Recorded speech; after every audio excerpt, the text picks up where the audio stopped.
Good evening and welcome to TalkSports, our weekly program where we meet with the sportswomen, administrators, coaches, whoever it is involved in sports, and we discuss issues as relate to sports. Well, this week, our special guest is Mr. Keith Joseph, and Mr. Joseph is currently he's the General Secretary of the Caribbean Association of National Olympic Committees. He's also the General Secretary of the St Vincent and the Grenadines Olympic Committee. And I think he's also a Vice President of the Pan Am Sports Executive, well, PASO Executive, as we would say. Listen, I don't think that there's any need for me to go on introducing Mr. Keith Joseph, well known in the Caribbean. In fact, he is considered as one of the most experienced members of the Pan Am Sports Executive and probably one of the most experienced now in terms of Olympic knowledge in the region.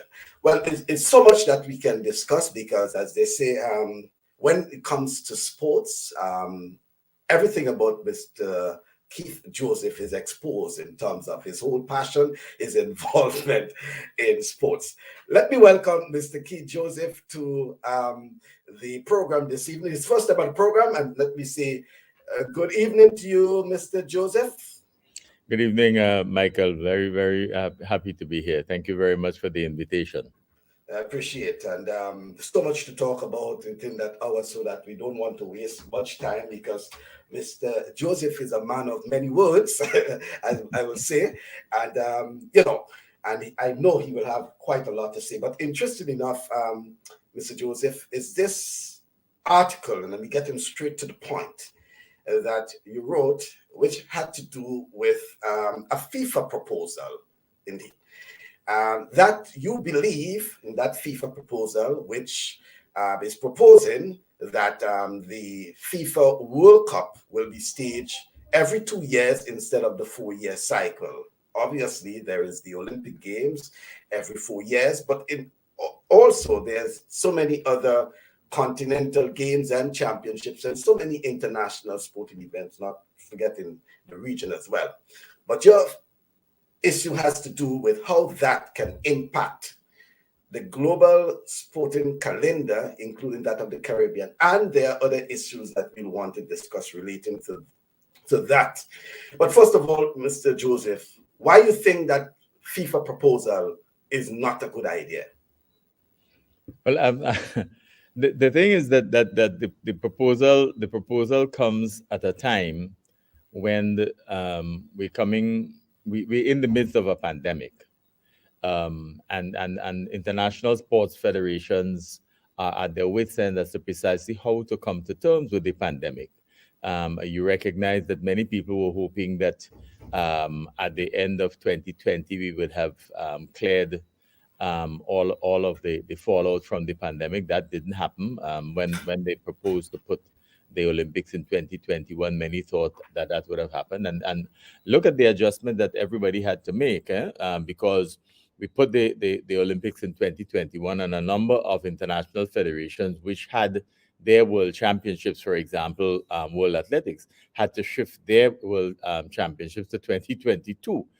Which falls now in the pathway of the Commonwealth Games. It's coming just ahead of the Commonwealth Games, and the European Championships. Everybody has had to make adjustments, and that seems to be the order of the day. So while people are seeking to make adjustments to their respective calendars as a result of the fallout of the pandemic, here comes a proposal from an organization that is already very well secure in terms of financing, in terms of its structure, in terms of its calendars, and suggest something that clearly will bring windfall profits to the organization, but which will have implications for just about every other international sport.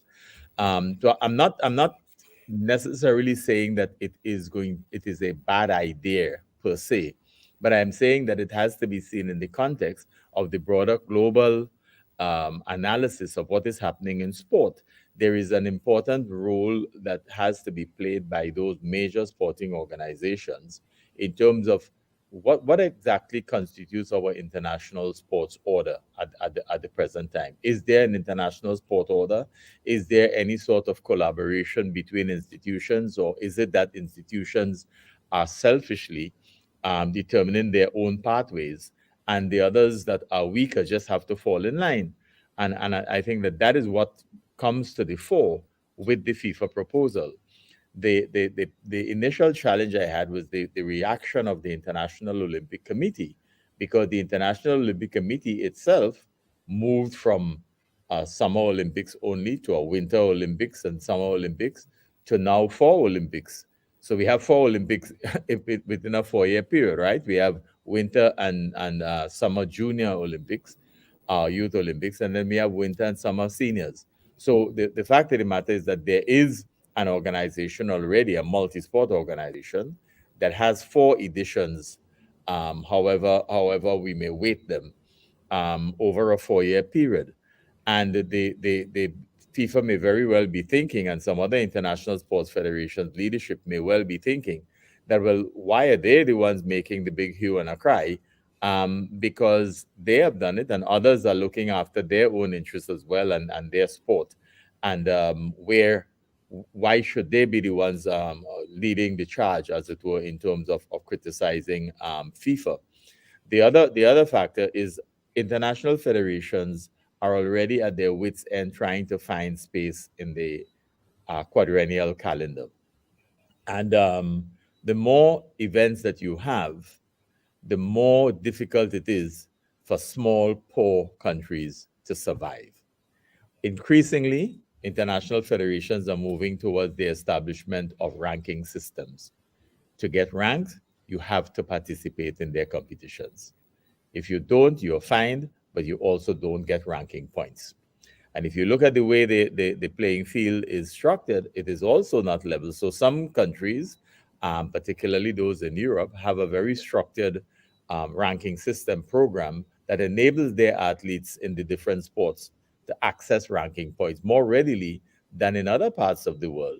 So there is not a level playing field in sport in a number of ways, and I think that this just highlights the extent to which the international sports program is not in any way coordinated, and as a result, I'm asking for a new international sport order or some sort of forum that allows us to have a broader discussion among the big players, among all of the players, as it were, with regard to sport planning, sport programming, in any 4 year period. Mhm. And in any way, do you think it, it's well, you asking for a new world sport order, but in the context too of further dialogue on such an issue that you believe will have wide widespread effect, and as you said, not just on football but on global sport in particular. Um, since then, I know the CANOC meeting 2 weeks ago in Crete. There was some concerns that were raised, just like you, that was raised regarding that. What sort of dialogue you have initiated since that meeting in Crete 2 weeks ago? Well, the thing is that's ANOC, the Association of National Mhm. Olympic Committees. One of one of the challenges that we face with ANOC itself, is that it's very difficult to distinguish ANOC from the International Olympic Committee, because even though it is a creature of the International Olympic Committee, and purports to bring all of the national Olympic committees across the world together, the fact of the matter is that over a period of time, if you look at ANOC itself, you'll realize that ANOC has become sort of it's run literally. Most of the members of the executive and an increasing number of members on commissions are from the IOC itself. So sometimes you're compelled to say, well, ANOC looks like it's the IOC speaking to itself, because if the IOC members dominate the ANOC executive, then national Olympic committees, which constitute the bulk of that organization, have little choice but to hear repeatedly the ideas and thinking and vision and mission of the IOC per se, being presented to them over and over again without them getting an opportunity to really influence how things are going. Initially, the response from CANOC to my proposal is that, perhaps this is something that needs to come from the bottom up rather than from the top down. That is fine, provided the IOC would then say, okay, since we're not going to be dictating to anybody, I'm saying, okay, let's try to get people together. So what we've done is disseminated the information, and you realize that CANOC is also supportive of the position that we have taken in many respects, at least at the executive level and leadership level. And so we at CANOC this weekend in our General Assembly and in our executive meeting will look at ways in which we can leverage some sort of discussion. As you are aware, it's difficult for small, poor countries to be able to influence the international decision making at the sporting level, at any level. But happily, we've seen more recently the way in which Barbados' Prime Minister Mia Mottley was taken on board at the meeting in Scotland with regard to climate change, and maybe that is signaling a new way of taking us more seriously as small countries with a contribution to make. But certainly we want to bring it to as many of our sporting organizations. We'll impact our representatives on different international sports federations to bring the matter to the fore, because it cannot continue in the way in which it is taking place. You saw the response of the British football supporters to the Super League and how they impacted change in a very short order. I don't think that their stance will necessarily prevail, because, as you know, the moneyed interests that control sport, as with international business and with international economy, they tend to have ways of coming back, of circling and getting at you at another way, and increasingly they're impacting decision making within sport. But the best that we can do is impact on our members, on international federations, ask our members at their national federation level to arrive at decisions that they can take to their respective international federations, to put pressure on international federations to do a rethink in terms of broadening the base. Don't just say that you are democratic. Display those democratic principles. You don't just say that you're asking for good governance. Show that you are engaging your stakeholders at all levels in the decision-making process. That constitutes good governance. Well, I'm glad you made that point, because there are two sports administrators, I should say, who come to mind when it comes to challenging the status quo, and though maybe considered a thorn in the sides of some of those, of some, they continue to represent the interests of the Caribbean. I'm referring to Mr. Brian Lewis and yourself, Mr. Keith Joseph, who continue with face-to-face engagement with those people and sometimes writing. But there will be a third, Alfred Emmanuel of St. Lucia, who's sometimes very outspoken indeed. But the question I want to ask you, and before you respond to it, I will play something, is whether you think that there's need for more voices from the Caribbean, like yourself and particularly Brian Lewis, who at these international meetings, basically stand up and question, and even if there isn't something that's right, you bring it to them and challenge them at times. But let me just give an example of something that I came across. Joseph, you have the floor.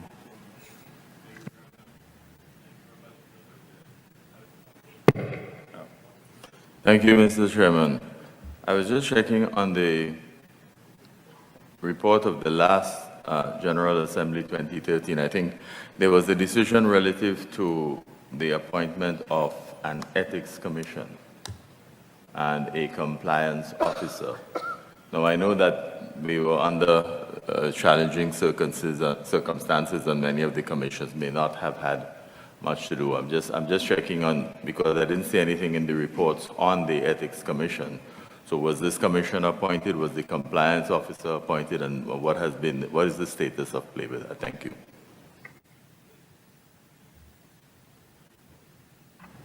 It was appointed in 2018, And they have had, I think, 3 or 4 meetings during 18 and 19. They haven't met during 2020 as they only meet when it's necessary, but they are there, and you have the composition on the CANOC website. And we have also the officer appointed since 18.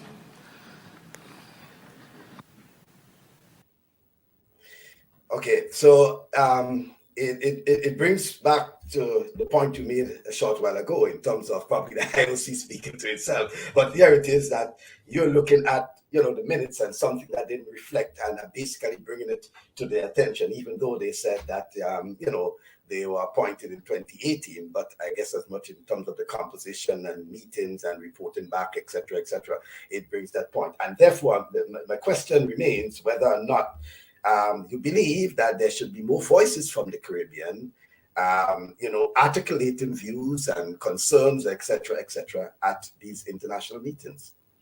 Yeah, of course, Michael. I mean, the fact of the matter is that we have to be very careful. We are from the Caribbean. We are seen as small island nations that are largely dependent on others. We're already dependent economically. And they made us so dependent as a result of the experience of conquest, colonization, slavery, etc. And we have to show them that we have been able to mature. We have been able to strive after independence. We've been able to develop our educational institutions. We have been able to develop scholars. We have been able to get Nobel Prize winners, etc. We are a people who think, we articulate our positions, and we have a right to sit at the table. It's interesting that that clip that you played. It's a pity we didn't get to see the top table, because the top table, what happened is that because of the facility, we didn't have enough space to put all of the executive members on the top table, right? So that's why you see Vida, who was next to me, and Luis Mejias from Dominican Republic, who's also on the executive. We were all in the front row because we couldn't be on the top. But who they chose to put on the top is an indication, because they were all IOC members, right? And this is ANOC. This is the Association of National Olympic Committees. So you get a sense from even the very layout of the room and the positioning of people in the room as to how the administrative structure and the power structure exists within the organization. But yes. We need more people speaking out. I tell you that because I'm a member of the executive, I was not in a position to articulate at a General Assembly what I would articulate at the executive level. But, some years ago, we had this embarrassing situation where the head of ANOC was charged officially and had to and still is involved in a court case that is being played out in Switzerland. And so the position was vacated, and Robin Mitchell, who you saw in the chair there, is the acting chairperson. And so in the initial decision was leave it and give him a year to look at the situation, and then we will rethink. When the year was completed, unfortunately, the decision was to allow him to stay as the de facto president, even though in absentia, and have the position of president literally open with a substantive person. So the Mitchell is acting and has acted for a period of almost, next year will be 5 years when we have elections. And Alfred got up from the floor and said, there's something morally and ethically wrong with this approach, right? And he was berated, and in fact, only the Caribbean spoke against it. And it was disheartening, because as an Olympic movement, we are taught about the values. We taught about the importance of adhering to the fundamental principles. And, it seemed to go against the grain that we appeared afraid to say, well, okay, let's do like the IOC would do and say, you stay out of the thing until such time. And therefore, we have to have somebody substantive in the chair, not an acting position until such time as your case matter is finished. And at the same time that we were doing that, the IOC has sort of had that individual stay away from all of its activities. So we have to be consistent.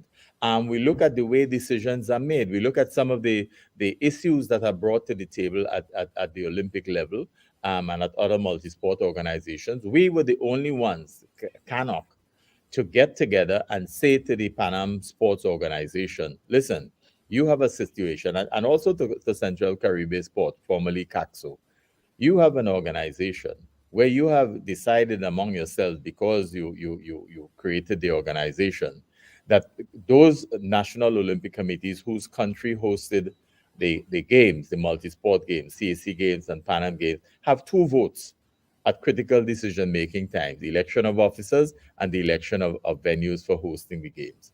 And everybody else has one. And we're saying, but I mean, in a democratic organization, why should we be looking to have weighted voting? That went out ages ago. When World Athletics was one of the first to say, no, it's one country, one vote, FIFA, one country, one vote. Why are we having weighted voting? And the reason we have to conclude is because small, poor NOCs are deemed less important. And we ask the question, are we making up numbers? Is that why we are here, just to make up numbers? Because that is what you're doing if every time you ensure that you will always have the majority vote by virtue of attaching weight to voting because you hosted the games. In that case, then you don't need us. You go ahead and have the games by yourself, but we don't have enough people taking that position. The other reason is, and you've seen that with some of our other sporting organizations in the Caribbean, that we are so, many of our organizations are literally hand to mouth.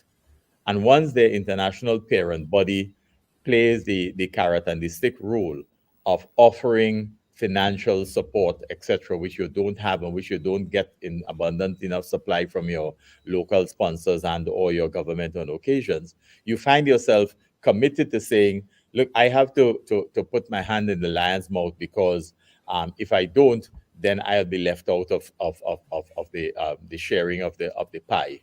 Right. And that is very unfortunate. And as long as we continue that situation, it's no better than when we were on the plantation, where the plantation owners held us to ransom and we are just there to do their bidding. That is not why we are in international sporting organizations. We have a contribution to make. Caribbean countries are impacting the results of sport. We've brought a lot to sport in the international arena, and there's absolutely no reason for us not to say that we have earned the right to sit at the table and engage in the decision-making process as much as anybody else that is in those organizations. If not, leave us out of the organizations altogether. And staying with the CANOC General Assembly, where the whole issue of the Court of Arbitration in Sports CAS came up as well in terms of discussion. And whether or not, I think even the African countries, for example, have issues because for some, they view these things more as European-based, European-centric. Whether you think that it's time for the Caribbean to have its model of CAS, because, it's, again, the information is available, but little did I know that the CAS is claiming now that they provide quite a bit of assistance to the people who are interested in appealing cases, etc., and things like that. So, but just as we have a Caribbean Court of Appeal, do you think that we can have a CAS model in the region to deal with, sport arbitration? That work is already underway, Michael. In 2019, St Vincent and Grenadines hosted on behalf of CANOC a regional law conference. The main facilitators were J. Tyrone Marcus of Trinidad and Tobago and Dr. Jason Haynes of St. Vincent and the Grenadines, both of whom are also working with the University of the West Indies.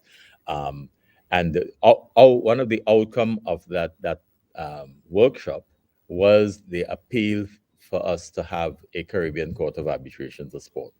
They immediately set to work. CANOC engaged them. They made a presentation at the General Assembly in Panama in 2019. They did a position paper. That paper has since been embellished They have reached out to the International Court of Arbitration for Sport. They have so far gotten the enthusiastic support of the Chief Justice of the Caribbean Court of Justice, Justice Adrian Saunders, who's from St Vincent and the Grenadines. They are increasing their capacity. In fact, on Sunday, the CANOC as General Assembly will receive an update as to where they are with that project. It is gaining traction. And you would have seen, of course, the historic case recently with football and the Trinidad and Tobago Football Federation and the Court of Arbitration for Sport and how that played out. You know that we've had other issues that have arrived before the court in this year of the Olympics.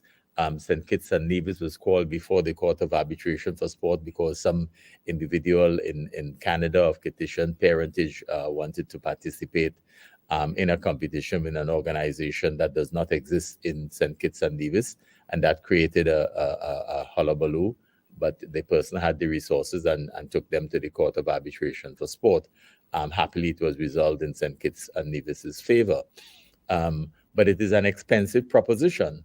And while they have been reaching out to try to broaden the base of the person sitting on the court as arbiters, the fact of the matter is from the Caribbean and from Africa and so on, that still does not do enough for us. The same rationale that we use for the creation of a Caribbean Court of Justice, which unfortunately several Caribbean governments have not signed on to, which leaves us in a quandary, is the same rationale that is needed for the Caribbean Court of Justice.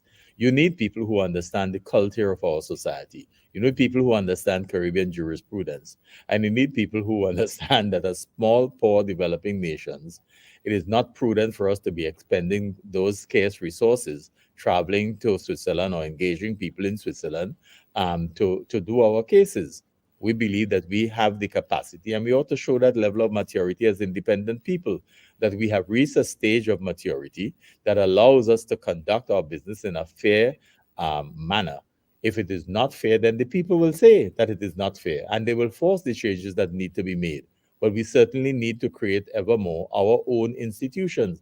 We've done that with the University of the West Indies. We've done that with the CXC. And whatever the limitations of CARICOM and others, we have shown that we have a capacity to at least start the process of creating our own institutions to work in our best collective interests. And I think we need to continue to do that. And we need to take our matters in hand. The same way the developed world deals with issues as they arise, we have to contend with those. We may not like having to have disputes, but that is life. Yep. And I think, good evening, Patricia. She's saying, that's very sad. I was thinking the same, a slavery mentality. How can we move forward? And we need to wake up and stop fighting each other. You are on point. And speaking on point, Mr. Joseph, it has to do with recently there has been some excitement in the announcement that netball will be at the CAC Games. However, netball has always been part of the program for the Caribbean Games for quite a while. And I know that I want to give you some minutes now to talk about it, because I believe that the Caribbean Games most likely will be on the agenda of the CANOC meeting in St. Lucia this weekend. But first of all, regarding netball, and then we will talk about the Caribbean Games. And we know that for some reason, probably on 2 or 3 occasions, every time we're about to hit or start the Caribbean Games, something happening. This time it was I think it was a pandemic for real. Okay, and prior to that, there was some other issues. Every time we're about to start our Caribbean Games. But first of all, regarding netball, it's no news that netball has always been part of the Caribbean Games landscape, Mr. Joseph. The fact of the matter is, that Caribbean Games was one of the reasons that CANOC was started, the Caribbean Association of National Olympic Committees, right? And from the inception, this discussion started in 1999, actually, about the development of a Caribbean Association of National Olympic Committees, and it was centered around the establishment of the Caribbean Games, because people remember that there was an event in the Caribbean which was actually held under the British, when we were British West Indies, and we had several editions of games around the region, that largely focused on athletics. But once Steve Stout and the others, Douglas Camacho and Elton Prescott and others who were involved in the initial discussions on establishing a Caribbean Association of National Olympic Committees, they talked about the Caribbean Games. And they conceptualized a game that would start small, with probably about a minimum of 5 sports and a maximum of 9 at the time, or 7. And they insisted that the core sports, whatever size people would eventually agree on, would be athletics because of its strength in the Caribbean, swimming, netball, and then you could choose two other sports. But those were the priority sports, because we said we needed netball as an institution, because the Caribbean has done well at netball. Trinidad and Tobago ended up level third in a three-way tie for first some years ago in the 1970s. Jean-Pierre emerged player of the tournament. Jamaica has since taken the lead at the Caribbean level and has served us well at the international level. So CANOC has always been engaged in promoting netball, and it is a permanent feature. And so the games, which were supposed to be held this year now, the second time we're making the effort at having it, is being held in Guadeloupe, and it's put off to 2022 because of the pandemic. But Guadeloupe undertook to adhere to the demands of or the vision of CANOC to ensure that netball was enshrined in it. So even though they never practiced the game, they undertook to honor that aspect of our planning, our ideas from the very beginning, our vision, our mission. And so they learned to play netball. And in fact, Jamaica, not Jamaica, the Association of Netball Federations of the Americas, AFNA, has been providing support in terms of providing coaching and officiating programs for them to develop. So netball is on the program, even though it is in a country that never played the sport before last year when we were introducing it to them. In terms of where it goes at the regional level, I must say there was a little bit of misunderstanding from the way in which the news feature was carried out of Jamaica. The fact of the matter is that Steve Stout, as one of the founding fathers of the Caribbean Association of Netball of National Olympic Committees, from the very beginning when we started talking of the games, he always wanted netball. When he became first vice president of Central American and Caribbean Sports Organization, CACSO, which is now called Central Caribbean Sport, he pushed for 2 things. One, associate members, that is those countries within the region who are not who do not have Olympic committees and who will not have Olympic committees. He felt that the movement ought to be inclusive, and those people who are not at a stage where they can represent France or Holland or what have you, but are resident and training and competing within the Caribbean should be involved. He got that achieved. He got people he got a group of lawyers to look at what happened in other parts of the world, particularly in Oceania, and he formulated a structure that allowed for netball to be included among the sports for the Central American and Caribbean Games. That is what has finally come on board. The International Netball Federation was present in Panama in 2019, attempting to make the case. At that time, the votes were not there, but they've since gotten the support, largely driven by our Caribbean colleagues as a collective, kind of pushing for that. And once they got accepted as to be on the Games program, it means that future hosts can consider having them at the Games at any point in time. And so for the hope is that in 2023, when the Games are held in El Salvador, that there will actually be netball competition. It means that AFNA has a lot of work to do by ensuring that many of the Spanish-speaking countries take on board the playing of the sport. More than that, CANOC initiative. The second, so Steve Stout wanted affiliate status and he wanted netball on the program. He also tried to get it on the Pan American Sports Program. There's been a little bit of resistance there, but we believe we have enough numbers to try to get it on the sports program for the Pan Am Games going forward. We may not get it for 2023, but we certainly hope that it will be on for 2027, because there's no reason why the same process and the same legal arguments there's no reason why the same legal arguments cannot be made with Pan Am Sports as for the inclusion of associate members as well as of the sport of netball on the program of the games. Thanks for that historical perspective regarding not just netball, but CANOC as well, because I guess there are a lot of folks who may not have really understand that whole issue regarding the CANOC one and the Caribbean games as well. And talking about games, I noticed that there's now the beach games, as you say, and the Caribbean, with so many of these islands, with so many of these beautiful beaches. Do you think that beach sports, like I noticed that beach wrestling, beach football, beach karate, so much of beach sports, a means of attracting more visitors, one, and sort of diversifying from the non-traditional, I should say, into non-traditional sports? How do you think our Caribbean islands can fit into that, Mr. Joseph?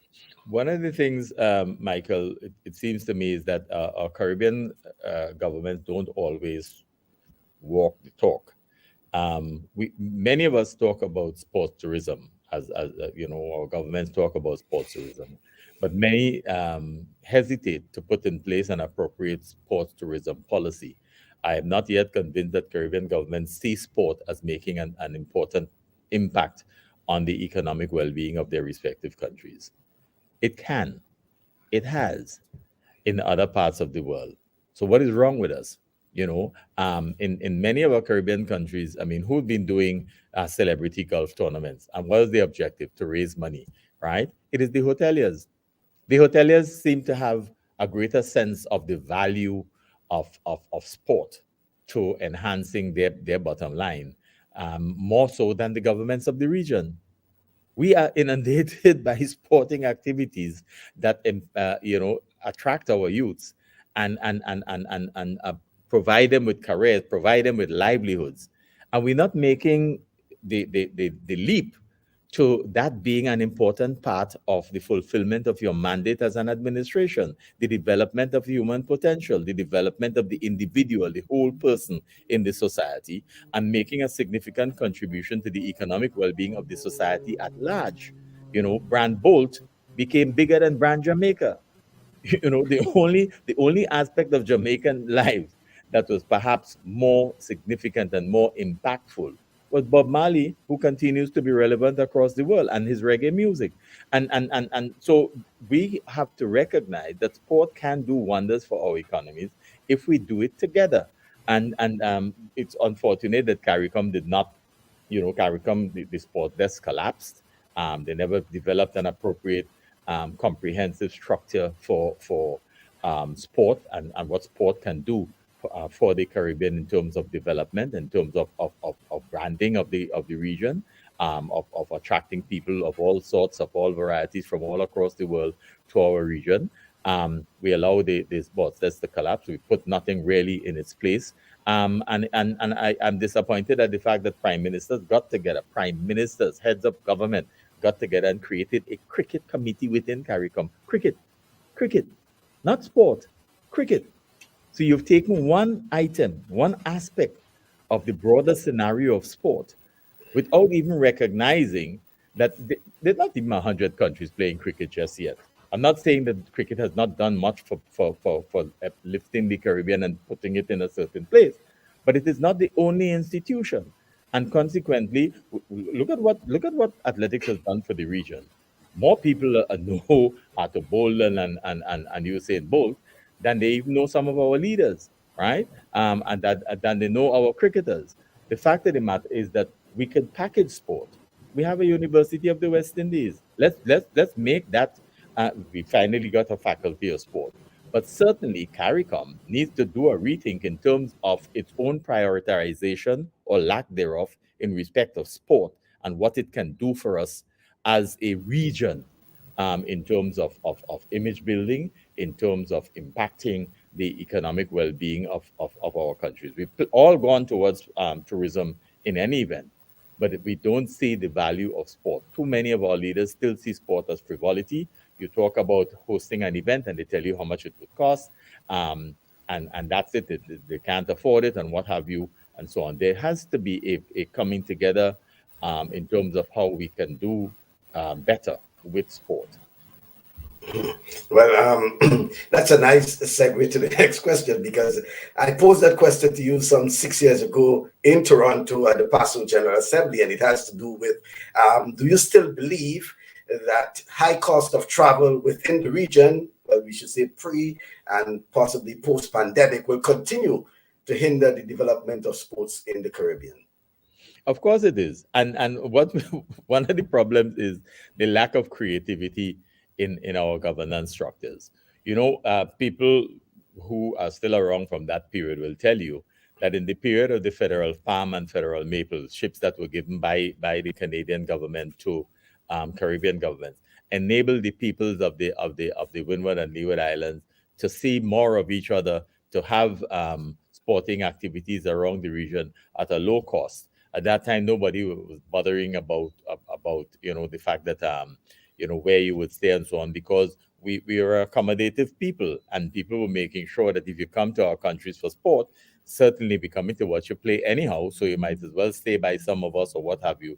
And we've moved on from that, but we've abandoned using shipping as a means of getting people between our islands, right? We've gone to the high valued air travel and all the baggage that comes with that, the cost of fuel, the cost of planes, staying in one destination and so on. And they because again, they do not see the value of sport. When sporting organizations apply to governments and say, well, could we waive some of the taxes? Could we lighten the burden? Could we get a 50% off? There was a time when Liat used to do that for sporting organizations. When Joseph Respereau was at the sports desk, you may recall when Grenada, St. Lucia, St. Kitts and Nevis, and Antigua and Barbuda had turns at hosting the OECS track and field championships. We used to get a discount from Liat. All of that has disappeared. And national Olympic committees, for example, which bear the brunt of assisting national sporting associations to go to competition, to help them with their development, now to help them with their rankings, and still have to turn back and fully fund national teams to go to multi-sport games, etc., etc. They're the one bearing the burden. They can't carry all of it. And as long as some associations cannot afford to go to some of the meets where there are ranking points available, right? The fact that FIFA and NORSECA and some of the others have started saying, okay, we penalize you if you don't attend our major championships as regional and continental organizations, etc. That hasn't changed the price of egg, because if you can't afford it, you can't afford it, and there's no readiness on the part of either the private sector or the public sector to try to come up with a policy region-wide that would facilitate sport as a vehicle for economic development. There is sport for development and there is sport as development.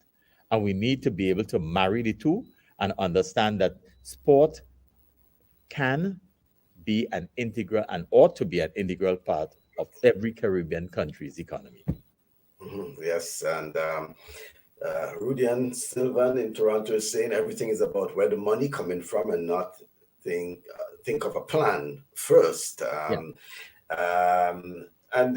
Mr. Joseph, the CANOC General Assembly was streamed live, including the virtual attendees, and we could understand because of the pandemic, some people could not be in person, physically be there to attend the meeting. But in a way, it ensured maximum participation as well. Do you believe that in the future we probably will see more of these engagements, especially in the Caribbean? We're traveling among the islands are prohibitive due to cost and some other factors, as I indicated to you, like visa restrictions, etc., etc. Of course, and I think that the technology is developing so rapidly. We're using StreamYard here. I mean, technology is developing so rapidly that we may get ways in the future that allows it to be so much better organized and better structured. And I'm sure that people will use that in the future.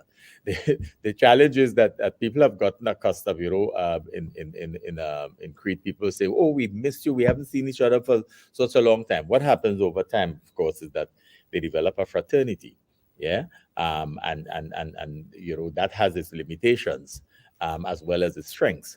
But I think that economic sense would be that where you can have meetings virtually, you do, because that saves you the resources that you can then put into getting the people who you say are the core business of your organization, which are the athletes, to get them to competitions that are important for their development.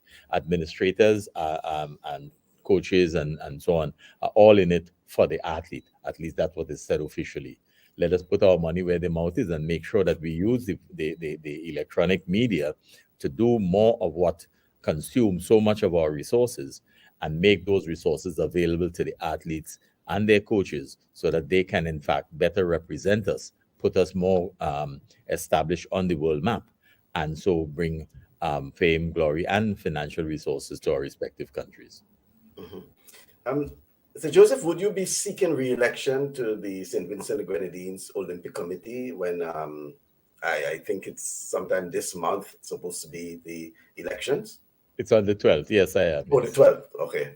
So, right. All right. I just wanted to find out whether you will be seeking re-election, and definitely think, as I indicated initially, that we need some more voices, and hopefully you can be around to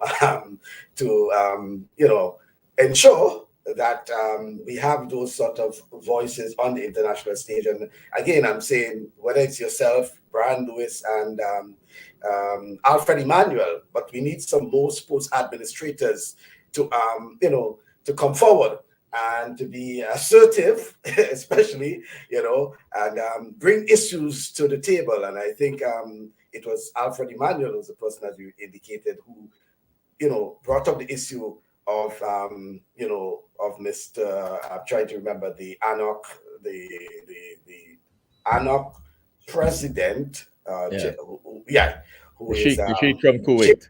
Right, from Kuwait, Yeah. and the interim president, who has been there standing in and is still there, and I think he indicated that he's also contesting the presidency. Patricia saying Mr. Joseph is speaking volume. He needs to be re-elected. Yes, Michael. The thing is, and I appreciate and thank Patricia for her comment. The fact is that we need also Brian, Alfred, and I to start looking at succession planning. We really do need to have successive groupings of individuals coming forward who are schooled in the sport. It's not just about being an administrator for the sake of doing so, or because you used to practice sport. The fact of the matter is that we need good representation. We need people with knowledge. We need people who become students of sport, so that they have an understanding of the dynamics of sport. The dynamic of sport in which we are involved today, the global environment, is not very different from the economic environment. The North-South divide is real. The rich-poor divide is real. The racism is real. Our athletes experience that on the field of play in international sport, and we tend to sweep a lot of these issues under the carpet. And there's a certain adhocracy that takes control. So, we had some challenges with youths, and now the big thing in sport, the big thing is safeguarding. Everybody's talking about safeguarding. And when that happens, international donor agencies come and they pour money, and all sorts of institutions emerge on safeguarding. Now, because it's Simone Biles issue and the way in which the international media carried it, the next big thing now is mental health. Caribbean countries were talking about people's mental health for years because our people come from dysfunctional homes in a number of instances. A number of people who get into sport in the Caribbean get into sport to get away from their environment, from their poverty-stricken environment, from their criminal environment, from the challenges that they have from one-parent homes, etc. Right? We have had those experiences, and we have been backing up the tree about the concerns that we have about these things, but nobody was listening because we're too small. When it happens to people from the bigger countries, everybody gathers around it because the international media take it. We only make the international news when there are disasters, when we have major earthquakes, major conflicts, and somebody from a developed country unfortunately dies or is killed in one of our countries. We become hot news. And we need to understand as a people that this is not who we are. This is not who we are. We are much better than that. And we want our stories to be told. And our sports people are among the best people to tell those stories. Usain Bolt did an excellent job of that. Look at the 3 Jamaican girls and how they spoke at the end of the 100 meters in Tokyo. They exuded the essence of the Caribbean, right? What we can achieve if we work hard at it. And that is something that we need to do. We've not even as a people done enough to laud our Nobel laureates enough to make it impact the world, that this is from the Caribbean, this is who we are. And I think that we need to see that sport enables people to get into the bright lights, to get under the bright lights, to get into the cameras, and that they can tell our story. That we are a people who are resilient, we are a people who are determined, we are a people who are committed, and we are a people who are capable of being among the best in the world in any field of endeavor. And sport, more than anything else, allows that to be highlighted. Well, Rudian and Patricia, I told you so. Mr. Joseph eloquently put it across, and I'm certain, I know he's a right candidate to be a guest on our Saturday program in the future. And speaking about that, Mr. Joseph Lavin Spencer from St. Lucia, announcing her retirement, someone and being involved in sport yourself for that many years and knowing Lavon probably since she started, I'm assuming, certainly well represented the St. Lucia, the OECS, and the Caribbean. No, Lavon is a personal friend, actually. She started running at the time when our own Kinnick Alexander in St Vincent and the Grenadines started running. They went to World Youth together in Deprechin several years ago, and I think it was the 2nd or 3rd edition of World Youth Championships. Laverne has been an outstanding athlete. She has lifted St. Lucia and, of course, the OECS onto the front burner of Caribbean track and field athletics. She became the best female high jumper in the Caribbean for many years, dominated that. She held many records. She won medals at Central American and Caribbean Games, Pan Am Games, and so on.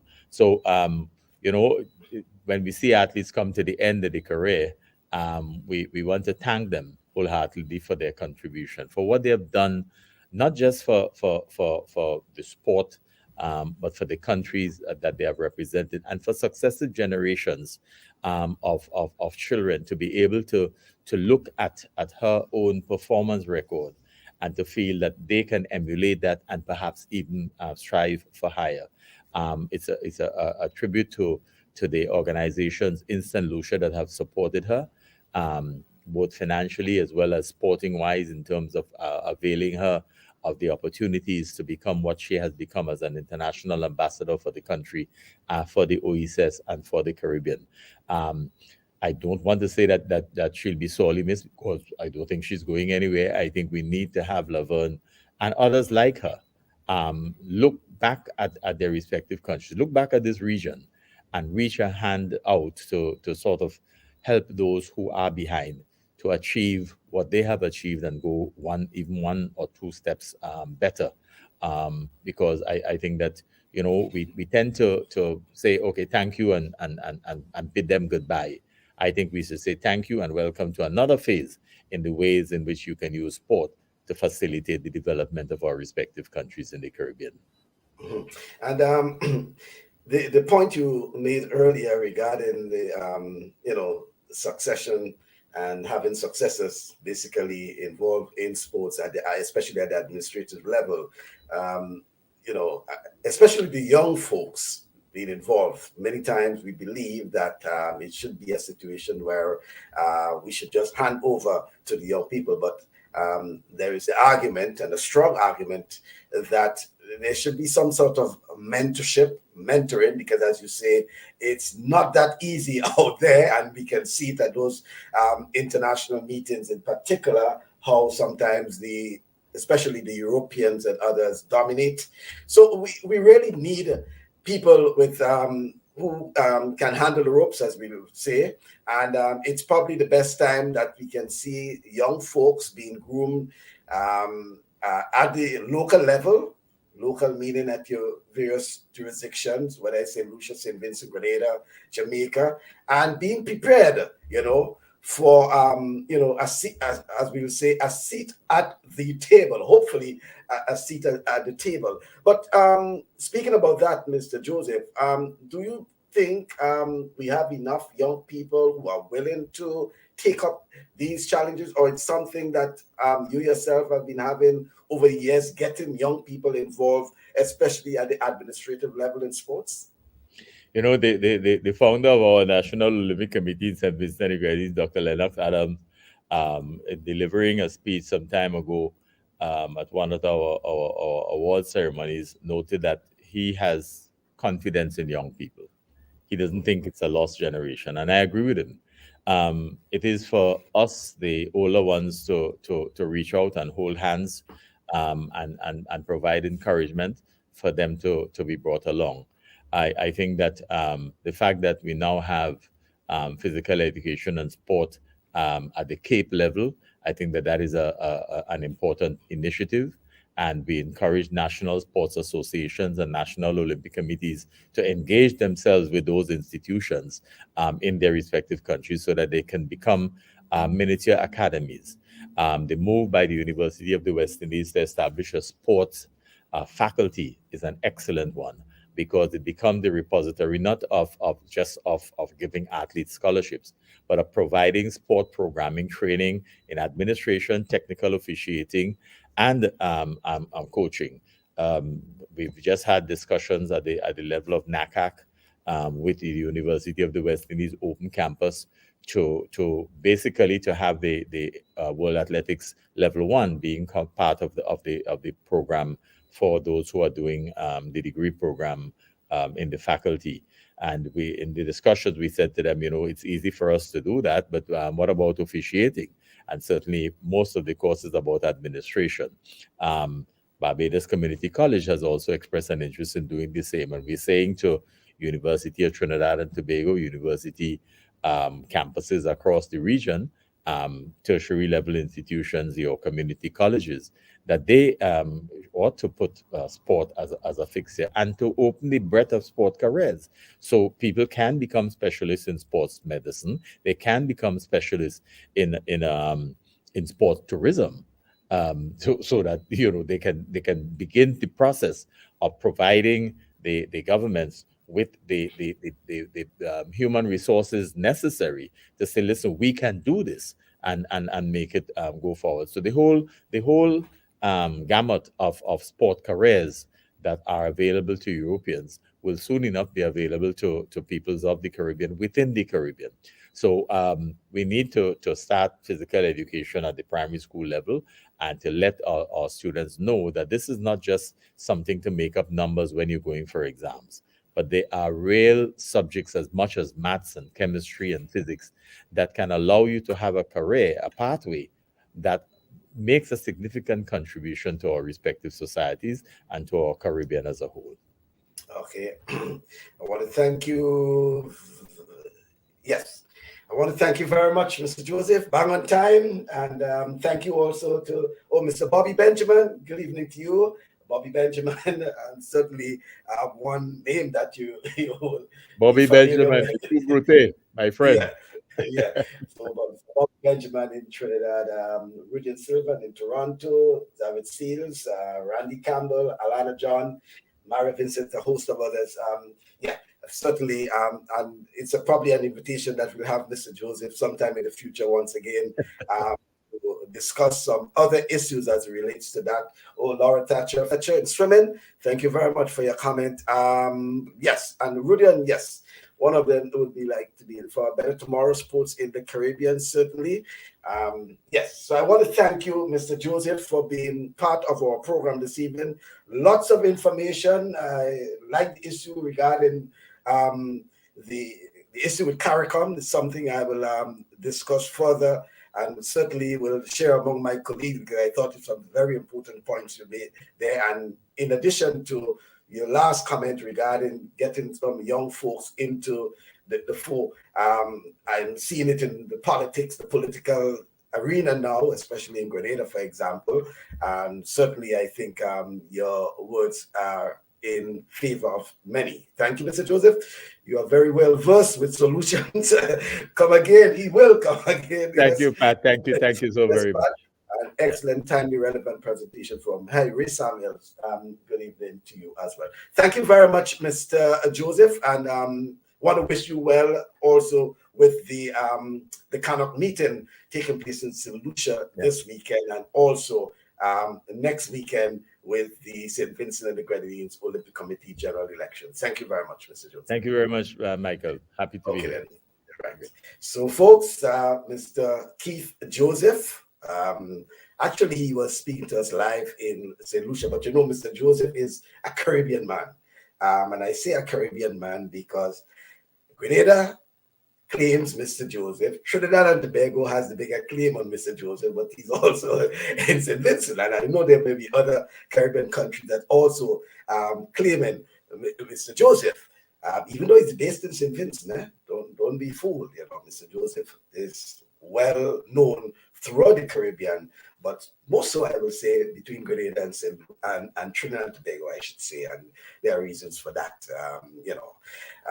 And I guess as much even with his accent, you can realize what they call a Caribbean man. It's one which is difficult to distinguish when I'm here in Austin, and when I speak, they will ask me, which part of the Caribbean you're from? Because you have a Caribbean accent. They will say you have a Caribbean accent. They wouldn't say Jamaica. They wouldn't say, Grenada or whatever. They just say a Caribbean accent. Thank you, Pat. Thank you once again, folks. It's, invitation for you to join me, hopefully on Saturday. And by the way, regarding the time, our program next week, I will have to let you know about the time because we've fallen back on the weekend on Sunday. It's fall time, so it'll be 1 hour behind. I think it'll be 2 here in Texas. So we'll have to make some adjustment, but we'll let you know. Thank you very much once again for being part of the program, and hopefully I see you on Saturday, 1 p.m. Eastern Time. Yes, 1 p.m. Eastern Time for another in our program, Talk Sports. Until then, see you then.